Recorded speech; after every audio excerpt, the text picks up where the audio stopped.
사건을 파헤치는 남자 사파남 김진입니다. 저와 함께 사건 파헤쳐주실 분 모셨습니다. 형사 출신의 변호사 박성회 변호사님 나오셨습니다. 어서 오세요. 안녕하십니까.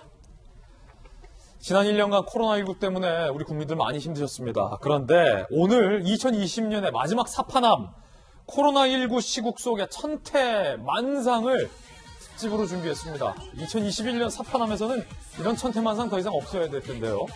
자, 그 중에서도 황당함을 넘어서 아예 놀랍기까지 한 꼴불견 사건들 영상 보고서 이야기 나눠보겠습니다.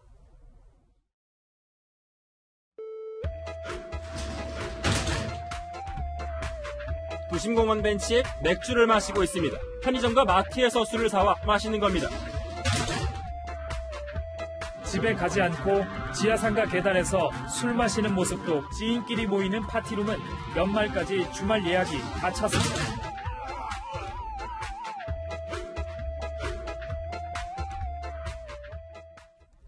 그렇게까지 꼭 마셔야 했냐? 라는 질문이 떠오르는 대목인데 지난 24일부터 5인 이상 사적 모임 금지 조치도 시행 중인데 첫 번째 꼴불견부터 바로 살펴보겠습니다. 이 시국의 파티룸, 기가 막힌 해명까지 무슨 일인지 바로 살펴보겠습니다. 마포구 구의원 낀 5명이 심야 파티룸에 모였습니다. 그제입니다. 서울 마포구의 한 파티룸. 민주당 소속 구의원 A씨. 이 A씨는 정청래 의원 비서관 출신이라고 합니다. 5명이 모였습니다. 시민의 신고로 적발이 됐는데 당시 노래를 틀어놓고 음주를 했다라는 겁니다.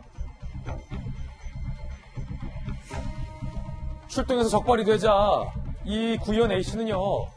이렇게 해명했습니다. 간판이 없어서 파티룸인 줄 몰랐고 사무실인 줄 알았다. 지역 주민들을 만나 자영업자의 어려움을 들어주는 자리였다. 라고 해명을 했으나 박성회 변호사님, 이 구 의원님은 5인 이상 사적 모임 금지 조치도 몰랐던 걸까요, 그러면? 모르지는 않았겠죠. 예. 이런저런 해명을 내놓는데 시끄러운 음악 소리에 인근 주민이 신고를 합니다. 원래 이런 신고가 접수되면 경찰은 이웃 주민 간 분쟁을 확인하고 원만한 해결을 도모하기 위해 출동을 하기 마련인데 그렇죠. 5인 이상 집합 금지 명령이 내려진 상황이기 때문에 위반 사실을 확인하기 위해 최근에는 좀 더 적극적으로 현장에 출동합니다. 그렇군요. 출동해보니 구의원 A씨 등 5명이 모임을 가지고 있었는데 A씨는 파티룸이 아니라 사무실인 줄 알았다고 해명을 하고 있습니다. 예. 그런데 서울 마포구 일대에는 파티룸이 상당히 많습니다. 그리고 파티룸 내부는 사무실과 그 구조가 사뭇 다릅니다. 착각하기가 사실 어렵습니다. 영상에도 지금 자료화면 나가고 있는데 예. 그런데다가 지역 주민들을 만나 자영업자의 어려움을 들어주는 자리였다는 해명 자체가 공공기관의 공적인 업무 수행, 즉 5인 이상 집합 명령이 예외사유에 해당한다는 해명을 내놓는 것 같습니다만 여기서 말하는 공적인 업무 수행은 공공기관의 공식적인 업무를 말합니다. 밤 11시에 누군가를 만나는 행위는 공무원이라고 하더라도 공적 업무 수행으로 평가하기는 어렵습니다. 이제 박승래 변호사님의 따끔한 돌직구 질책이었는데 더군다나 이 5분 중에 한 분이 저 파티룸 사장님도 포함되어 있다는 보도도 나오고 있는데 네. 파티룸인 줄 몰랐다라는 이 구의원의 해명이 영 석연치 않군요. 그렇습니다. 이 감염병 예방법에 따라서 5인 이상 집합금지 명령을 어긴 경우에는 시설 이용자뿐만 아니라 주최자, 시설 관리자 모두가 과태료 부과 처분을 받을 수가 있습니다. 예. 자, 그런가 하면 생각지도 못한 장소에서 이 사람들이 음주를 하는 사건도 발생을 했는데요. 저도 진짜 이 장소는 생각 못했습니다. 식당 대신, 술집 대신 빨래방을 찾은 사람들. 지난 12일 서울의 한 코인 빨래방. 남녀 한 쌍이 캔맥주를 마시는 행동을 보였다. 다른 손님이 방문해도 마스크를 내린 채 대화를 했다. 코인 빨래방 사장은요. 너무하다는 생각이 들었다. 마스크도 안 쓰고 있는데 누가 이 가게를 오고 싶어 하겠느냐라고 항변을 했습니다. 박성회 변호사님, 빨래방에서 맥주를 마실 수가 있는 겁니까? 이 코인 빨래방에서 남녀 한 쌍이 캔맥주를 마시고 다른 손님이 들어오는데도 마스크를 쓰지 않은 채 대화를 이어나가는데요. 예. 업주 입장에서는 이런 상황이면 어떤 손님이 오겠는가라고 당연히 항변할 수가 있죠. 이 커플 입장에서는 카페도 문을 닫고 밤 9시 이후에는 식당도 문을 닫다 보니 어디 갈 곳이 없어요. 어. 여기에 올 수밖에 없지 않았나 싶긴 한데 그렇다고 하더라도 누군가 들어왔을 때는 적어도 마스크를 쓰는 행동은 보여줘야 했을 필요가 있지 않을까 싶습니다. 예. 만약 이런 행동으로 여기서 확진자가 발생하게 되면 이 커플의 그동안 생활관계상 역학조사를 통해 감염병 예방법에 따라 300만 원 이하의 벌금에 처해질 수도 있고 관련 비용은 구상권 행사를 당할 수도 있습니다. 예. 이 업주 입장에서도 문제 제기를 할 수도 있는데 업무방해에 해당할 여지가 있습니다. 위력에 의한 업무방해를 생각해 볼 수 있습니다만 위력은 통상 위세를 가하는 것이죠. 그런데 1일 신규 확진자 1000명 이상이 발생하는 상황에서 마스크도 쓰지 않은 채 밀폐된 공간에서 캔맥주를 마시고 있다. 손님들이 선뜻 들어올 수 없는 위력에 해당한다고 평가될 여지가 있습니다. 업주 입장에서도 업무방해로 고소할 여지가 있어 보입니다. 예. 오늘 박선물 변호사님이 또 따끔한 두 번째 질책. 물론 어디 가서 좀 술 한잔 하고 싶은 게 커플들의 정말로 그 뭐야요? 인지상정? 예, 막 간질간질한 그런 네네. 마음이겠지만 왜 또 빨래방에서 그걸 드십니까? 안 된다라는 말씀 드리겠고요. 자, 두 번째 꼴불견 저희가 준비했는데 바로 이겁니다. 두 번째 꼴불견. 자영업자 울리는 황당 유형입니다.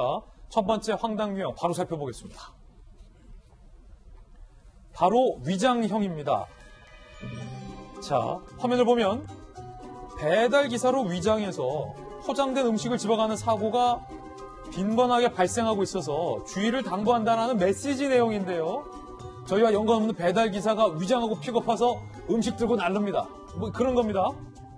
함께 공개된 CCTV 사진에는요. 헬멧과 장갑을 착용한 누가 보더라도 배달을 하시는 분이 가게에서 음식 배달을 위해서 음식을 집어가는 모습인데 박선영 변호사님, 저분이 배달하는 라이더가 아니었다는 얘기예요? 헬멧과 장갑을 착용하고 있고 밖에는 오토바이도 주차되어 있죠. 당연히 배달 기사 같아 보이는데 배달 기사가 아닙니다. 누굽니까? 일반 시민이 물건을 훔쳐가는 모습입니다. 음식을요? 배달 앱을 통해 주문이 들어오면 배달 기사가 오기 전에 음식점 입장에서는 음식을 조리해 놓고 한 캔에 포장해 방치해 두죠. 그러면 배달 기사가 온 뒤에 어느 업체에서 왔습니다라고 밝히고 음식점 입장에서도 그 신원을 확인한 다음에 음식물을 전해주기 마련인데 한창 주문이 몰리는 시간에는 일일이 확인을 하기가 어렵습니다.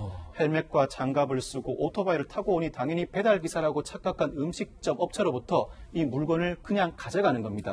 당연히 배달은 하지 않고 본인이 소비하는 거죠. 그 먹고 싶어서 돈 내고 먹기 싫어서 음식을 먹고 싶고 배달기사인 척하고 치킨이나 피자 가져서 먹은 거예요? 그렇죠. 이 빈틈을 노린 것인데 정말 기발하다는 생각이 듭니다. 예. 음식점 입장에서는 이 업주를 대신해서 소비자에게 음식점을 재차 배달해 줘야 합니다. 배달기사는 일종의 이행 보조자인데 이행 보조자와의 법률적인 문제는 소비자에게 항변할 사유가 되지 못하거든요.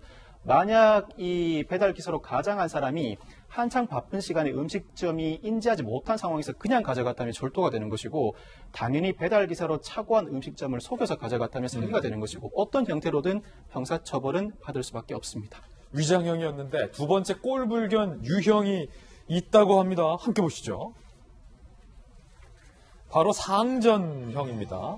한 음식점 고객 배달 요청 사항인데 오토바이 소리 때문에 가족들이 깬다며 주차를 멀리하고 걸어서 배달해달라라고 적었는데요. 자, 아무리 소리가 시끄럽다지만 걸어서 배달을 해달라 가게 주인분 입장에서도 배달기사분 입장에서도 이번엔 고개를 갸우뚱하게 만드는 그런 요구인 것 같은데 박 변호사님 이거 무슨 상황입니까?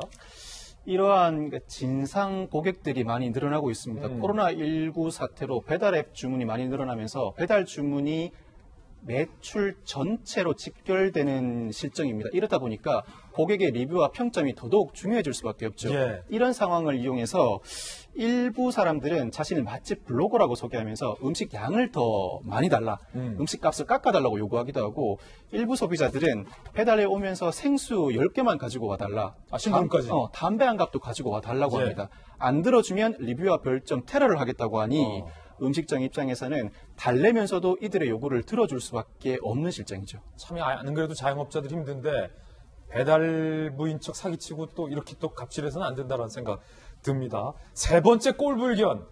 쓰레기 넘치는 생활치료센터인데요. 어떤 이야기인지 바로 사진부터 보시죠. 지난 15일 한 인터넷 커뮤니티에 올라온 사진인데 확진자가 퇴소한 치료센터 모습이라는 제목으로 공개된 사진엔 플라스틱 물병, 비닐봉투 등이 나뒹굴고 뭐 이불, 옷가지 등 생활용품이 어질러진 모습이 담겨 있어서 눈살을 찌푸리게 만듭니다. 확진자가 잘 치료받고 떠난 생활치료센터가 이렇게 몸살을 앓고 있다는 건데, 박 변호사님, 참 이거 우리 또 고생하시는 분도 있는데 좀 정리 좀 잘하고 가시지. 이 생활치료센터가 코로나19 무증상 경증 환자들이 수용돼 치료를 받는 곳이죠. 의료진들과 관계 인력들이 24시간 상주하면서 숙식은 물론 치료 서비스를 제공하는데 당연히 국민 세금으로 운영됩니다. 네.